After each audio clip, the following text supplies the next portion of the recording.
लगातार ground zero पर हम आपको दिखा रहे हैं कि कौन सा उम्मीदवार आपके गांव में विकास करवा सकता है, कौन सा उम्मीदवार आपके गांव की तरक्की को बढ़ा सकता है, कौन सा उम्मीदवार आपके भाईचारे को कायम रख सकता है। ग्राउंड जीरो पर तमाम उम्मीदवारों से बातचीत आपकी करवा रहे हैं और किन बातों को, किन मुद्दों को लेकर जनता के बीच में जा रहे हैं। इस समय मैं गाँव डोहर में हूँ और डोहर की बात करूँ तो पूजा स्मार्ट गांव डोहर की सरपंच पद की प्रत्याशी है। उन्हीं के घर से, उन्हीं के परिवार से नीटू सूद हमारे साथ है। इनसे जानेंगे किन बातों को लेकर मैदान में आए और क्या कारण रहे कि वो सरपंच पद की उम्मीदवार पूजा को बनाना पड़ा, इनके परिवार के सदस्य को बनाना पड़ा। नमस्कार नीटू जी। नमस्कार सर, कैसे हैं आप? बहुत बढ़िया जी। नीटू जी, मेरा सीधा सा सवाल पहला ये है कि सरपंच पद की दावेदारी आपके परिवार से है, आपकी बेटिया है पूजा, क्यों मैदान में उतारा गया, ऐसे क्या कारण रहे, किन कारणों को देखते हुए मैदान में उतरे आप लोग? सबसे पहले सभी ग्राम वासियों को राम राम और आप सभी को दीपावली व भैया दूज की हार्दिक शुभकामनाएं जी। तो मोहन नायक जी, अगर विकास की बात करें तो हमने पूजा बेटी को इसलिए ग्राउंड में उतारना पड़ा। एक तो वो पढ़ी लिखी हैं, जो सबसे जरूरी है सरपंच पद के लिए, पढ़ा लिखा होना, जो कि सरकार की मांग भी है कि पढ़ा लिखा सरपंच हो। ठीक है जी। और उसके बाद गांव में कुछ विकास कार्य करवाने के लिए, जिनको जहां तक पहुंचना चाहिए, जिसके लिए जरूरी है वो नहीं पहुंच पा रहा हर नागरिक के लिए, वो काम गांव में करवाने हैं। और हम पिछले 5 साल से जो हमारे परिवार से हैं कृष्ण जी, वो लगातार लगे हुए हैं विकास कार्य करवाने के लिए, पर कुछ काम है जो नहीं करवा पा रहे। उसके लिए सरपंच पद का होना बहुत ही जरूरी है। हमारा प्रयास है कि अगर हम सरपंच बन जाते हैं तो हम गांव में विकास करवाएंगे। तो ऐसा क्या नीटू जी आपको लगता है कि गांव में किस तरह की समस्याएं हैं जिनका निदान करने के लिए आप मैदान में आए हैं?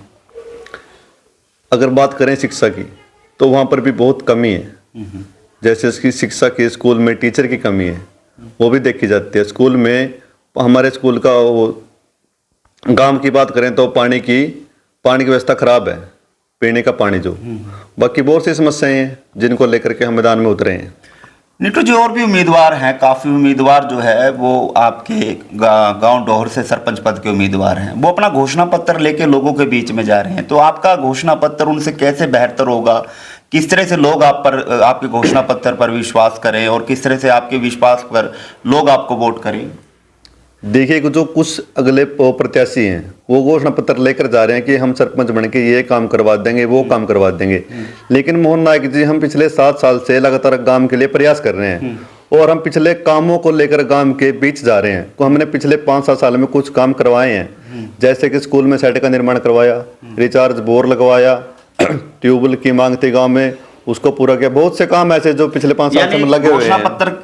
और उम्मीदवार लेकर जा रहे हैं, आप अपने किए हुए कामों का पत्र लेकर लोगों के बीच में हम अपने किए हुए कामों को लेकर जनता के बीच जा रहे हैं। चलिए, चुनाव चिन्ह जो है वो मिल गया है, चुनाव चिन्ह भी एक बार बता दीजिए ताकि जो भी व्यक्ति के गांव डोहर के लोग विचार करें और आपकी बातें उनको अच्छी लगें, आपके वादे उनको अच्छे लगें, तो वो कौन सा बटन जाकर दबाएं? हमारा चुनाव चिन्ह है हैंडपंप। आने वाली 2 तारीख को हैंडपंप पर बटन दबाकर हमें विजय बनाएं। और वो पूजा बेटी है, हमारी बेटी नहीं, वो पूरे गांव की बेटी है। अगर बेटी को मौका दिया जाता है तो हम पूरे गांव का निरंतर विकास करेंगे। चलिए, पिछले काफी समय से आपका परिवार जो है विकास की जो गति है उसको बढ़ा रहा है जी।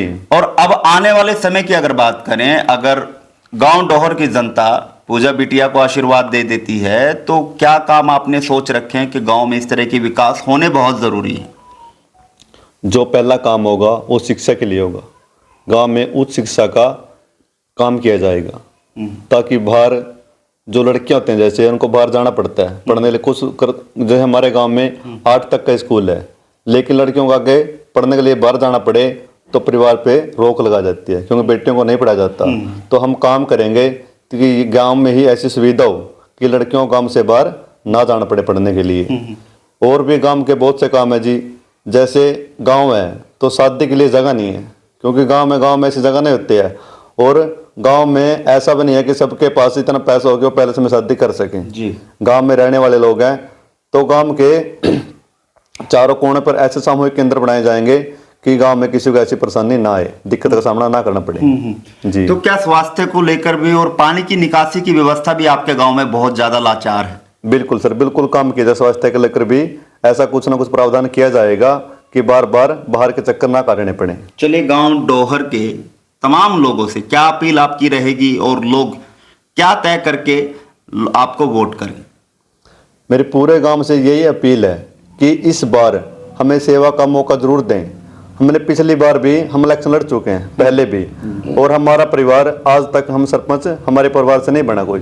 जो पिछले प्रतिनिधि जो खड़े हैं वो सरपंच बन चुके हैं। अब गांव देख रहा है, गांव बदलाव चाहता है, जनता अब जाग चुकी है। जो युवा है, पढ़े लिखे सत्य हैं, उनको सबको पता चल चुका है कि गांव का विकास कौन करवा सकता है। हम तो ये कहते हैं कि विकास के नाम पर वोट दें।